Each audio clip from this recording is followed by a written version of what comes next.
नमस्कार मित्रांनो, पुन्हा एकदा स्वागत आहे तुमचं नवीन एका व्हिडिओमध्ये. थोडंसं अनालिसिस करूया. बघा, मधून अधून अनालिसिसचे व्हिडिओ वगैरे झाले पाहिजेत, तरच तुम्हाला बऱ्याच गोष्टी समजून जातील इझिली.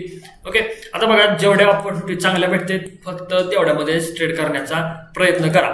आता थोडीशी कन्फर्मेशन कॅन्डल खूप दिवस झालं मोठी येते, पण बाबांनो, जे आपलं अनालिसिस आहे आणि प्रिडिक्शन आहे मार्केट त्याच डायरेक्शन मध्ये जातं. तर बरीच लोक बघा काय करतात की असं कुठेही ट्रेड बनवायला लागला. तुम्हाला थोडंसं म्हणजे हा दिवस आहे, मी ह्या दिवसाला थोडंसं डीपली अनालिसिस करवतो, म्हणजे तुमचं कसं लक्षात येईल बाबा की तुम्ही नेमकं चूक काय करताय, कुठं करताय, ह्या गोष्टी तेव्हा लक्षात येतील ज्यावेळेस तुम्ही परफेक्टली आणि स्मॉल लेवलने अनालिसिस करायला चालू करताल त्यावेळेस. आता गोष्ट कुठून चालू होते? पहिल्या कॅन्डल पासून, बरोबर.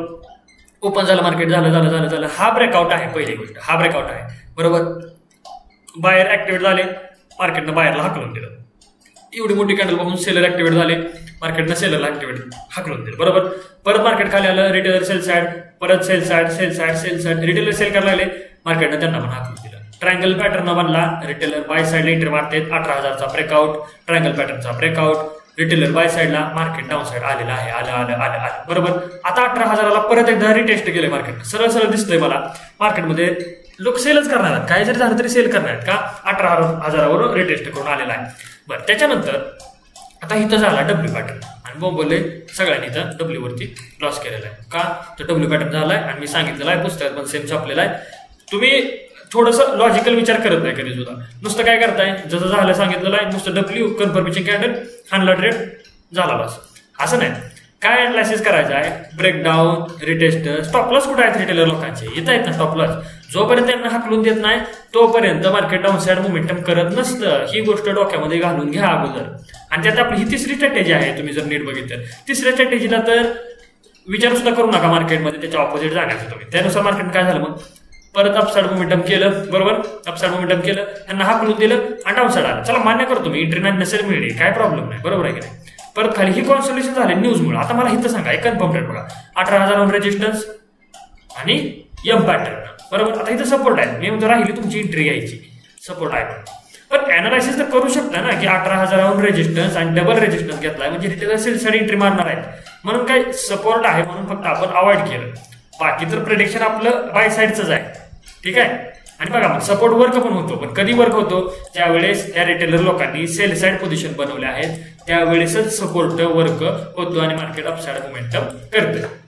आता हे कालचा दिवस बघा. आता तुम्ही जर थोडंसं आपण स्वच्छता करूया, इथं स्वच्छता झाली. आता इथं बघा थोडंसं चॅनल पॅटर्न आहे का? चॅनल पॅटर्न आहे, चॅनलच्या वरती ओपन झालं, रिटेस्ट केलं, रिटेलर लोकांनी बाय साइड एंट्री मारल्या, मार्केट त्यांना हाकलून दिलं. त्यानंतर इथं एक दुसरी स्ट्रॅटेजी आहे, आपण हिला ऍडव्हान्स बॅच मध्ये डिस्कस करूया. त्याच्यानुसार मार्केटमध्ये हे अपसाइड मोमेंटम आलेलं आहे. 18,000चा सायकोलॉजिकल नंबर सपोर्ट होता, त्याच्यामुळे मी थोडंसं एंट्री मारायला घाबरलो. त्याच्यानंतर बघा, डे हायच्या वरती काय करते मार्केट?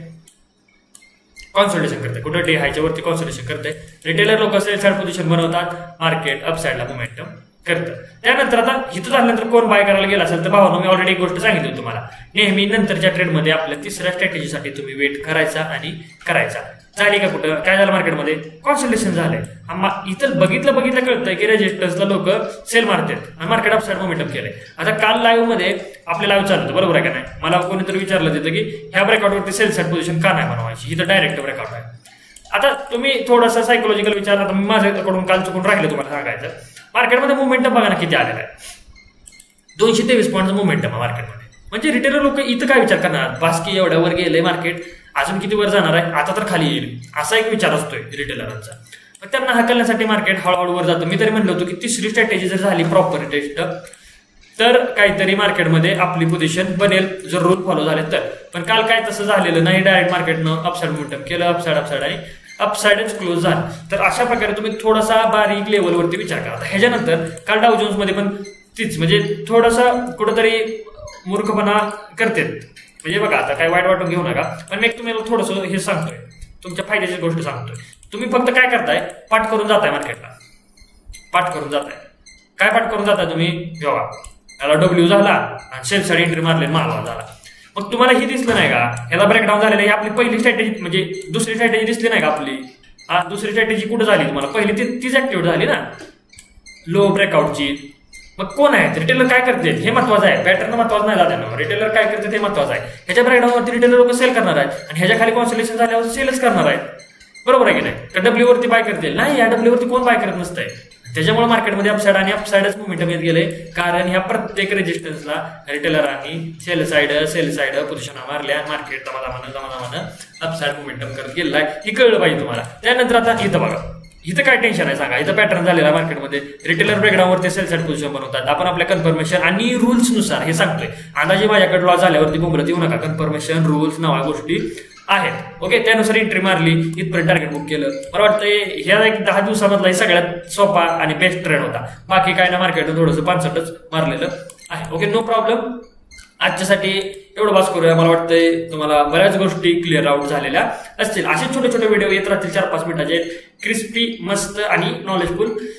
आवडले असतील तर कमेंट बॉक्समध्ये कमेंट करा, तरच पुढचे व्हिडिओ येणार आहेत. कारण तुम्ही किती लोक रिस्पॉन्स देता त्याच्यावरती माझा रिस्पॉन्स राहणार आहे. भेटूया आपण नेक्स्ट व्हिडिओमध्ये.